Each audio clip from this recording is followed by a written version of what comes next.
Ang kwentong ito ay hango sa totoong buhay. Karanasan ito ni Noli.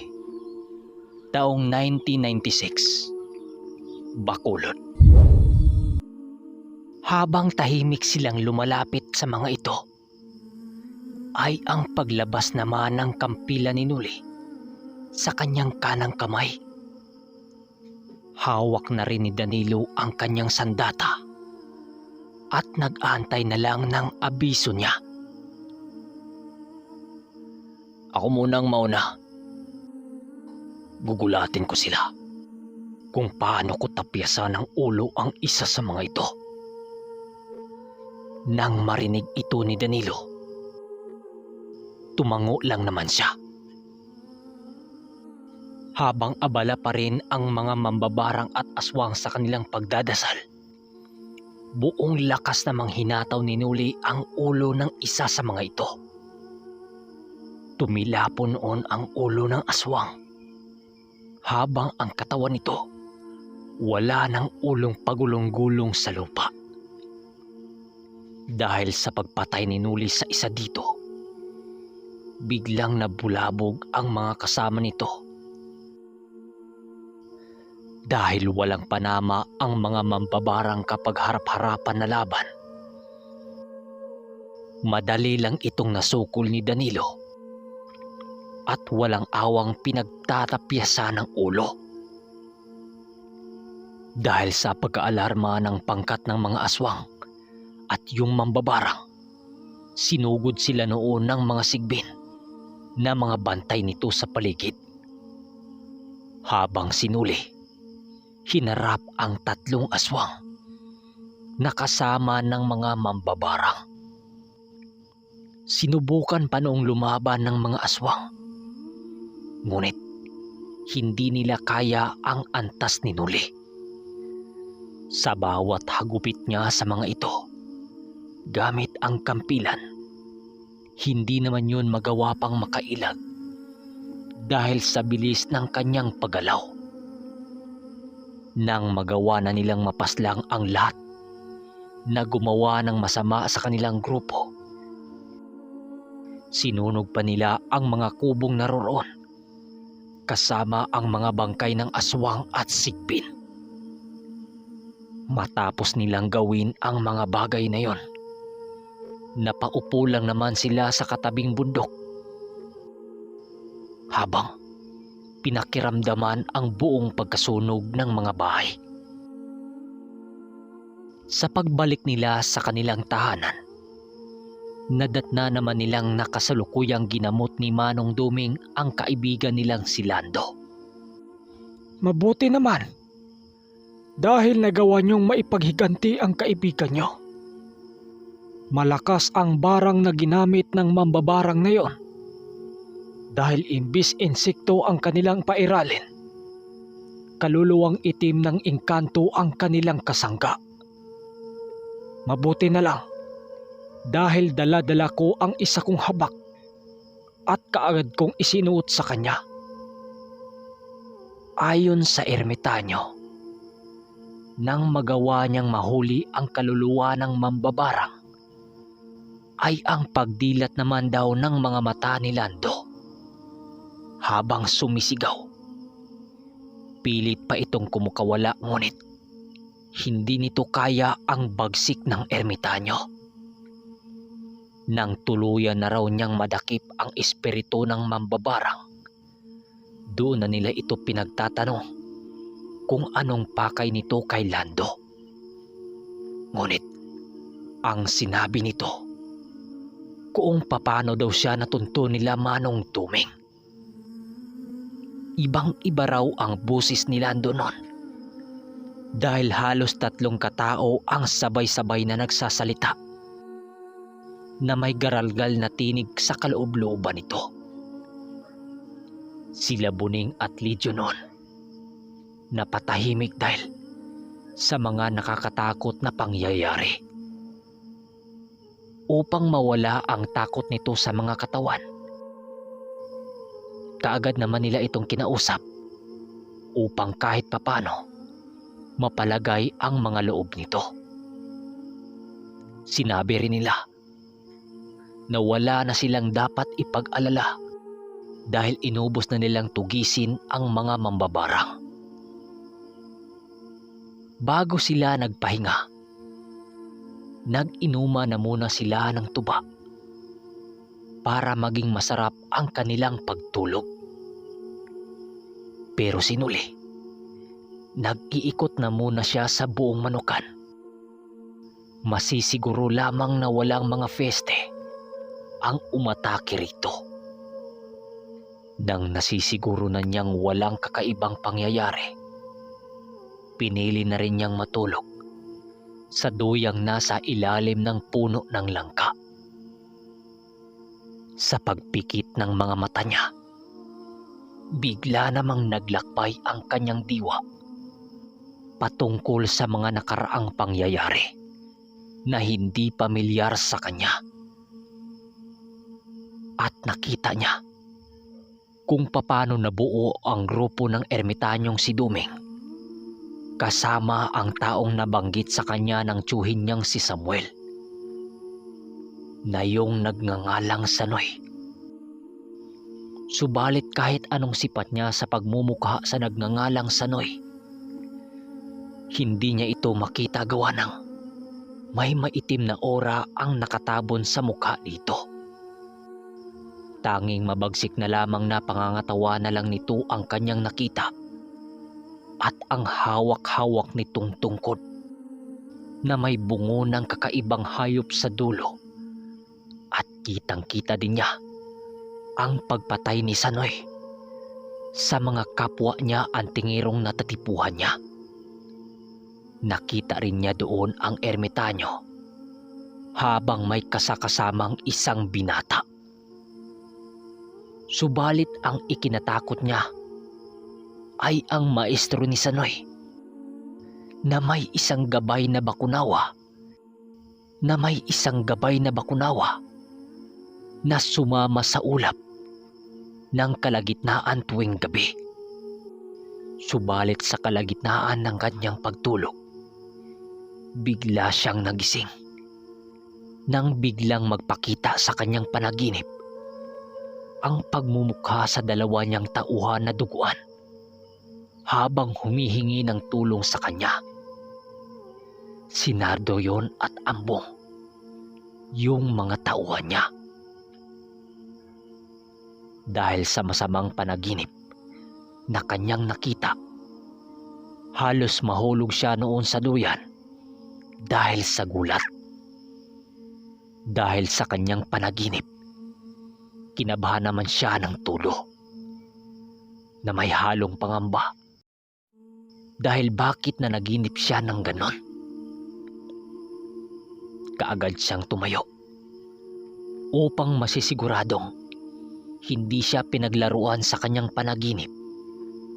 Minabuti niyang puntahan ang barracks ng mga tauhan niya na tinutulugan nito. Pagpunta niya doon, isang tauhan lamang niya ang kanyang nakita doon habang nakaupo sa isang bangko habang nagkakape. Habang papalapit siya dito, kinakabahan naman siya. "Marco, nasaan sila Nardo at Ambong?" tanong niya dito habang dilat na dilat ang kanyang mga mata. Nang marinig siya nito, binati naman siya nito ng magandang gabi. "Magandang gabi ho, Kanuli. Hindi pa po bumalik silang dalawa dito eh. Nagpapaalam kasi yon sa ama mo nung hapon na sila'y lalabas na muna ng bahay dahil daw may pupuntahan sila sa bayan. Hanggang ngayon po, hindi pa po sila bumabalik," sagot ng isa niyang tauhan. Dahil sa kanyang mga narinig, animoy sasabog naman sa kaba ang dibdib niya. Gawa ng hindi niya matanggap kung may mangyayari doong masama. Pagsipat niya sa dulong parte ng Manukan, nakita niyang wasak ang bakod sa namamagitan sa kanyang mga alagang manok na parabang dinadaanan ng buhawi at bagyo. Pagbaling ng kanyang paningin sa lupa, nagkalat doon ang gutay-gutay na katawan ng mga alaga niyang tandang. Nakita pa yun ng isa niyang tauhan at maging ito ay nataranta sa mga nakita nito. Hindi dapat ito mangyari. Marco, tumakbo ka sa kinaroroonan nila Manong Duming. Wika niya at dali-daling tumakbo sa kubo ng pinagtulugan nila Manong Duming. At pagsipat niya sa kubo, nasipat niya si Manong Duming na nakaupo sa balkonahe habang nananabako. Nang makita siya nitong animoy nakakita ng multo, bigla naman yung napatayo habang nagwiwika ng Anong nangyari, Nole? sigaw nito. Manong, may masamang pangitain ho akong nakita doon sa manukan ko at nawawala ang dalawa kong tauhan. Dahil sa pagkabulabog nila, nagising na rin ang mga kasama nila Noli. Sinong nawala? Wika pa ni Danilo paglapit nito sa kanila. Agad naman niyang sinabi ang mga pangyayari at maging si Mang Carpio biglang nagulat. Dahil kargado ng mga pangontra ang buong paligid, subalit may mga nilalang ang nakagawang sumira doon. Agaran din nilang pinuntahan ang lugar kung saan niya nakita ang mga pangyayari. Nang makita nila ito, nitong si Manong Duming at Mang Carpio, nagulantang sila dahil sa hindi sila makapaniwala na matibag ang pundasyon ng mga pangontra nilang inilatag doon. Hindi basta-basta ang mga nilalang nagtangkang pumasok dito. Batid kong may sa demonyo ang grupong gumabay sa mga nilalang na lumusot dito. O di kaya, may tagaloob ang nagpahintulot para makapasok dito ang mga nilalang. Wika ng ermitanyo. Nagbigay ng isang araw na palugit ang ermitanyo upang hanapin ang dalawa niyang tauhan sa baryo. Hahanapin nila sa baryo ang tinitigilan ng mga ito at kapag hindi nila ito makita, sisimulan nilang hanapin ang dalawa. Sa pagputok ng bukang liwayway, habang ginagawa ang nasirang bakod ng kanyang manukan, pinagtulungan naman nilang hinanap sina Nardo at Ambong sa lugar nito, habang sina Manong Duming at Mang Carpio nagbabantay sa kanyang farm dahil maglalagay ito ng karagdagang proteksyon sa paligid. Ngunit kung saan-saan na sila nagtatanong sa mga nakakilala sa kanyang mga tauhan, ngunit ni isa ay walang makapagsabi kung nasaan ang mga tauhan niya. Ang sabi ng mga kamag-anak nito, wala silang namataang Nardo sa kanilang baryong umuwi at yung si Ambong. Dahil sa mga narinig ni Nuli, ang hinala niya, baka kasabay na dinukot ng hindi kilalang kalaban ang mga tauhan niya. Sa pagsapit ng gabi, sinisigurado nitong si Nuli na magbabayad ang mga nilalang na dumukot sa kanyang mga tauhan. Subalit, ang ikinatakot niya kung pinatay ng mga dumukot ang kanyang tauhan. Subalit, wala na silang ibang iniisip ay ang mabalik sa kanilang dalawa, patay man o buhay ang mga tauhan niya. Pagbalik nila sa baryong hindi kasama ang hinahanap nila, ganun na lamang ang pag-alala ng buo nilang grupo. Manong, hindi namin nakita si Nardo at Ambong. Ang kamag-anak nila, wala daw silang napansing umuwi doon. Ang ikinatakot ko lang, Manong, kung maging sila ay nadukot at pinatay. Wika ni Nulis sa maestro niya. Nang marinig ito ng ermitanyo, humawak lang naman ito sa kanyang ulo habang sumasagot ng, Kahit ano ang mangyayari, hahanapin pa din natin sila. Malakas ang kutob ko na buhay pa ang mga yon. Kaya maghanda ka. Mamayang gabi, hahanapin natin ang dinaanang bakas ng mga nilalang. Alam kong binura nila ang bakas sa paligid. Ngunit gagawin namin ni Carpio ang lahat naming makakaya. Matuntun lamang ang mga demonyong yon. wika ni Manong Duming. Si Mang Carpio naman at Danilo noon, walang ibang ginawa kundi ihanda ang mga gamit nila sa paglalakbay nila mamayang gabi. Ang kwentong ito ay hango sa totoong buhay. Karanasan ito ni Inar. Taong 1956, Mount Talinis, Negros Oriental. Nang makita ng mga tao ang pagbagsak ng kalaban, may sumigaw noon na isang matanda habang tumatawa pa. Yung ganito. Yan ang napapala nyo. Porke mukhang Bisaya, inaalipusta nyo na. Hindi nyo ba alam na ang tunay na malakas ay ang kauri lang din natin? Wika nito nang siyang sinagot ng kabilang panig. Manahimik ka nga, tanda. Hindi ka nakakatuwa. Talo na nga kami. Dumagdag ka pa. Wika ng pamangkin sa nagngangalang Ronald. Nang marinig ito ng pangkat ni Inar, nagulat sila dahil ang akala nilang mga manok ng dayo, ang nakalaban nila ay hindi pala. Kinakalaban sila ng mismong kababaryo nila, at upang hindi sila makahalata, pinadala sa ibang tao ang kanilang tandang. Sa isip-isip noon ni Inar, ano bang naging engkwentro nila? At sila palagi ang kinakalaban nito. Yung tipong animoy may galit sila sa'yo.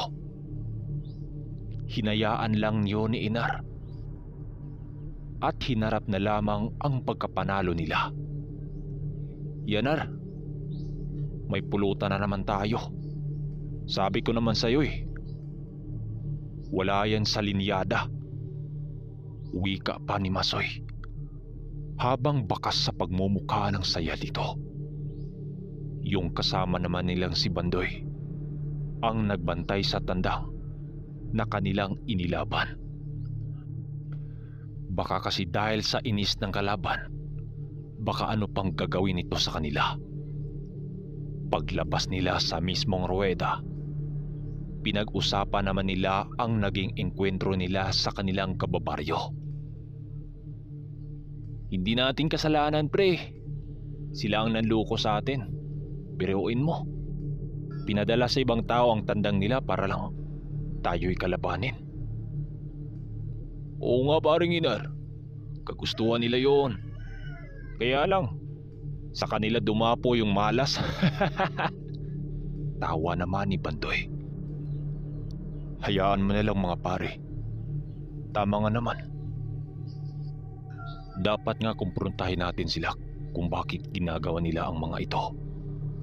Kaya lang, baka magkaroon pa tayo ng hidwaan sa mga yan. Mahirap na. Sagot ni Inar sa mga kasama niya. Nang mga oras ding yun, nilapitan sila ng kanilang kababaryo ukol sa ginawa ng iba nilang kababaryo sa kanilang pangkat. Pero bigla silang napapatahimik sa kanilang usapan nang nilapitan sila ng magtsuhing Ronald. Pagkalapit ng mga ito sa kanila, ang bungat kaagad ng mga ito ay, "Uy, bibitsuging bano, total na talo nyo kami sa unang laban, may ikakasa pa kami sa inyo. Isang tandang ulit, yun kung hindi kayo natatakot. Wika ni Mang Ronald sa kanila.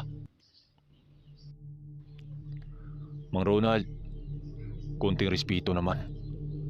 Kunting respeto naman sa mga kaibigan ko. Hindi po maganda yung asal nyo. Bakit kami ang napili niyong pagkursunadahan?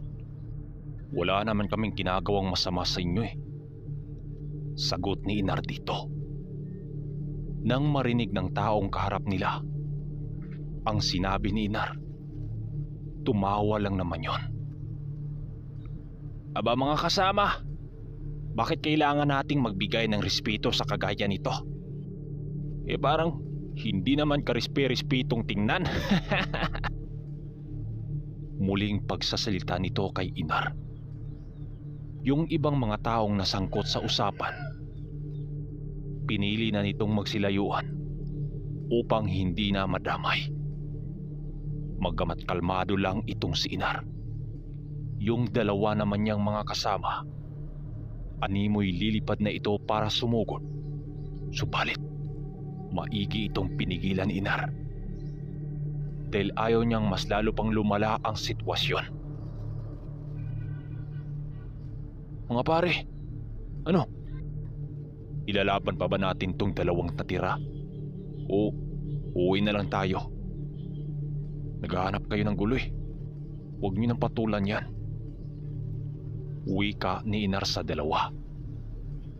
Dahil parang wala itong balak na tumitigil. Nang sabihin yun ni Inar, kumalma lang naman ang mga ito. Dahil ayaw din naman nilang masira ang araw na yon. Dahil sa pamimilit ni Mang Ronald, napilitan na rin kumasa si Inar laban sa mga tandang nito. Habang nagkakabit siya ng bulang, gigil na gigil namang nakatingin ang mga kasama niya doon sa grupo ni Mang Ronald. Lihim niyang inilagay sa tari ng manok ang mutya niyang dala-dala. Linawin ko lang ha, hindi kay Inar yung tandang na ilalaban nila, kundi kay Masoy. Ano pre, okay na ba yan? Para naman may pakita natin sa kanila. Wika ni Masoy habang hawak-hawak ang ilalaban nilang tandang. Makalipas ang ilang minuto, pumasok na nga silang tatlo sa loob upang doon na lang antayin ang pangkat ni Ronald. Maya-maya pa, nasipat na nga nila ang pagpasok nila Mang Ronald doon sa ruwida. Kaya't naghahanda na rin sila. Ganun ulit na naman ang nangyari. Napalagay sa lugruhan ang laban na yon dahil halos tubos-pusta na lang dahil wala sa porma ng tandang nila Inar ang manalo sa laban. Pero hindi kalaunan, natuloy din ang laban na yon kila Mang Ronald nang siyang ikinagalak ng mga ito. Parang Inar, ikaw ang magbibitaw dito. Ipakita mo sa kanilang hindi tayo talunan. Bulong ni Masoy sa kanya. Pumayag naman si Inar dito nang walang pag-aatubili. Makalipas pa ang ilang minuto, binitawan na ang dalawang tandang sa ruweda. Pagsugod ng kalaban, nag-alala naman itong si Inar at ang mga kasama niya nang bahagyang tumakbo ang pambato niya na para bang laban atrasan. Dahil doon, mas lalong kinansyawan sila ng mga tao doon dahil bakit inilaban pa nila ang ganong uri ng tandang. Ikilalang takbuhin yun sa laban eh. Maya-maya pa, naghabulan ang dalawang pambato sa loob ng siyang halos ikinaalarma ng mga tao. Tama kayo nang narinig. Tumakbo yung pambato nilang tatlo. May narinig pa sila noon na wag nang ipilit dahil ayaw ng tandang na siya'y maging tinula. Kinapala na lang ng tatlo ang kanilang mga muka at nakikiusap doon sa kalaban na kunin na lang nila pabalik ang tandang. Inis na inis noon si Masoy dahil sa ipinakitang galaw ng pambato niya. Pare, huwag mo nang saktan yan. Akin na lang yan. Baka kasi wala sa kondisyon ito eh. Tapos, dinala mo pa rito. Wika naman ni Inar. Ibinigay naman ni Masoy sa kanya ang tandang na yon at kanya itong tinanggap. Paano ba yan paring Inar? Mas lalong nakilala tayong mga banong sabungero dito. Wika naman ni Bandoy sa kanilang grupo. Hayaan nyo lang mga pare. Baka ganun talaga eh. Hindi para sa atin ang araw na to. Sagot naman ni Inar dito habang unti-unting tumalikod. Kaya't pinili na lang nilang mag-inuman kaysa problemahin ang mga bagay na yon. Habang nag-inuman sila, bigla naman nilang nasipat si Mang Usting na naglalakad na may daladalang tuba. Agara naman nila itong tinawag, subalit suminyas yung mamaya na raw. Ilang sandali pa, lumapit din ito sa kanilang grupo. Kanina pa ba kayo rito? Parang seryoso naman yung mga pagmumukha nyo. Wika ni Mang Usting paglapit nito. Niyaya naman nila itong tumagay para na din makapagkwentuhan sila. Ilang minuto pa nilang pagkwentuhan, doon nalaman ni Mang Usting ang pangyayari sa laban nila ng araw na yon.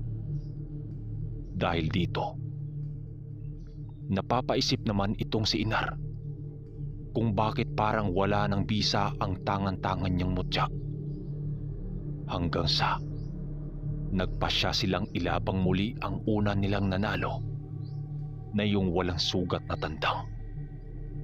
Pero sa kasamaang palad, tila ba nilayuan na sila ng swerte.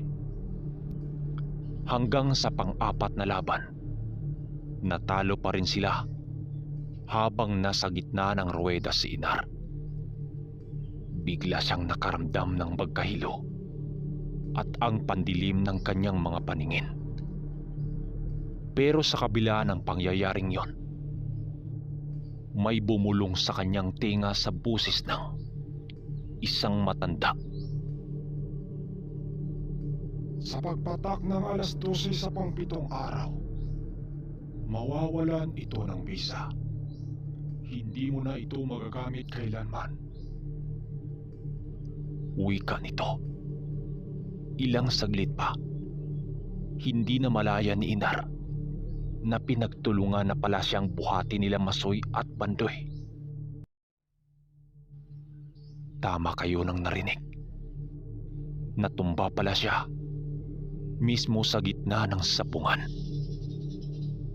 Dahil sa pangyayari, pinagtatawanan pa sila lalo dahil ang akala ng mga tao, inatake si Inar dahil sa sunod-sunod nilang talo. Pare, anong nangyari sa'yo? Nakakagulat ka naman. Tara, doon na tayo mag-usap. Doon sa ilalim ng puno. Wika ng mga kasama niya.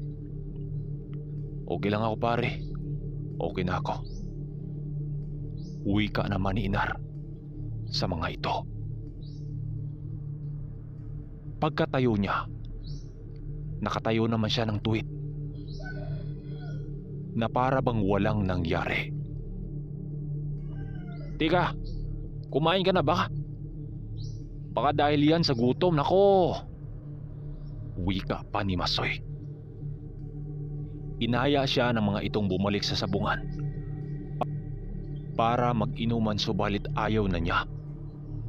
Kaya ang nangyari, umuwi na lang siya sa kanilang bahay habang yung mga kasama niya bumalik sa sabungan para ituloy yung kanilang inuman. Habang naglalakad siya papauwi, panay naman ang isip niya kung sino yung matandang bumulong sa kanya.